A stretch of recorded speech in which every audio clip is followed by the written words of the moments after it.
అయోధ్యకు రాజుగా రాజభోగాలు అనుభవించవలసిన రాముడు 14 ఏళ్ల వనవాసానికి వెళ్లి చాలా కష్టాలు పడ్డాడు. దీనికి కారణం తన కన్న కొడుకు భరతునికి పట్టాభిషేకం చేయాలని కైకేయి దశరథుణ్ణి కోరడం. పితృవాక్య పరిపాలకుడైన శ్రీరాముడు తండ్రి మాట ప్రకారం 14 ఏళ్లు అడవుల పాలయ్యాడు. భరతుడి కంటే శ్రీరాముణ్ణి ప్రేమగా పెంచిన కైకేయికి ఆ ఆలోచన రావడానికి కారణం తన దాసి మందర. రామాయణం తెలిసిన ప్రతి ఒక్కరికి ఈ విషయం కూడా తెలిసే ఉంటుంది. కానీ ఒక దాసిగా మందర పని కైకేయికి సేవలు చేయడం మాత్రమే. ఎవరు రాజైనా తన స్థానం మారదు. మరి మందర ఎందుకు అలా చేసింది? అసలు మందర ఎవరు? మందర గత జన్మ రహస్యమేమిటి?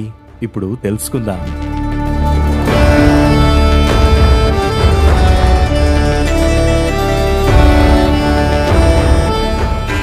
ఈ భూమి మీద ప్రతి జీవి జన్మకు ఓ కారణముంటుంది.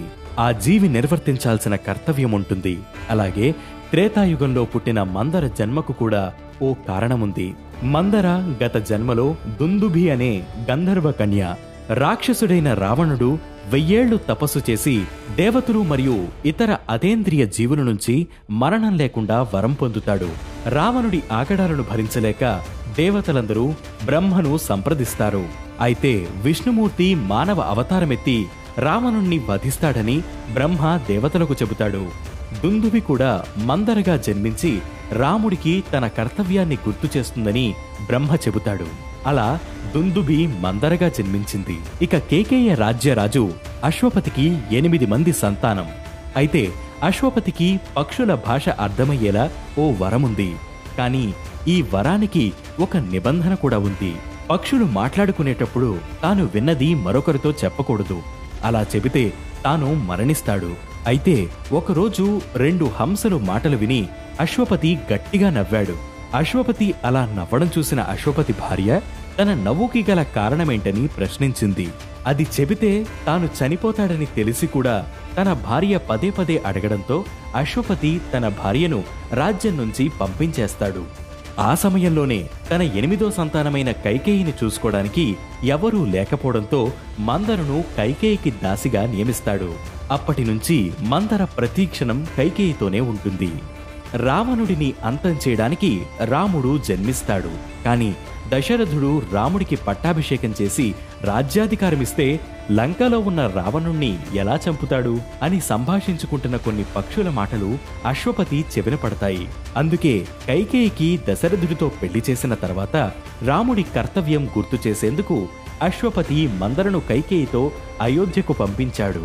ఇక అయోధ్య నగరమంతా రాముడి పట్టాభిషేకం కోసం సిద్ధమవుతుంటే దేవతలందరికీ రాముడు నిజంగా రావణుణ్ణి వధిస్తాడా అనే సందేహం కలిగింది. అప్పుడు దేవతలంతా సరస్వతీదేవిని సహాయం కోరతారు. దాంతో సరస్వతీదేవి మందర నాలుక మీద కూర్చుని కైకేయితో మాట్లాడిస్తుంది. రాముడు రాజైతే కౌసల్యకు దక్కే గౌరవం తనకు దక్కుతుందని, భరతుడికి కూడా ఎలాంటి అధికారాలు ఉండవని కైకేయికి ఈర్ష్య స్వార్థాలు నూరిపోస్తుంది. అప్పుడే కైకేయి దశరథ మహారాజు దగ్గరకు వెళ్లి తనకి బాకీ ఉన్న 2 వరాలను అడుగుతానని రాముడిని 14 ఏళ్ల వనవాసానికి పంపించి భరతుడిని రాజుని చేయాలని కోరుతుంది. అయితే 14 ఏళ్ల వనవాసానికి పంపించడానికి కూడా ఓ కారణముంది. త్రేతాయుగంలో ఒక వ్యక్తి 14 ఏళ్లు తన ఆస్తికి దూరమైతే ఆ ఆస్తి మీద తనకు అధికారం ఉండదు. ఇది ద్వాపరయుగంలో 13 సంవత్సరాలు.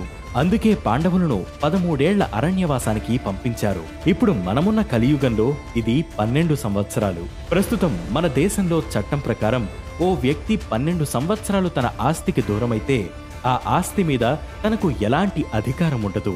ఇది మందర గత జన్మ రహస్యం. చరిత్రలో చిరకాలం మిగిలిపోయే ఇలాంటి అనేక కథల కోసం ప్రతిరోజు రాత్రి 9 గంటలకు వేటు న్యూస్లో వచ్చే అనగనగాను మిస్ అవ్వకండి.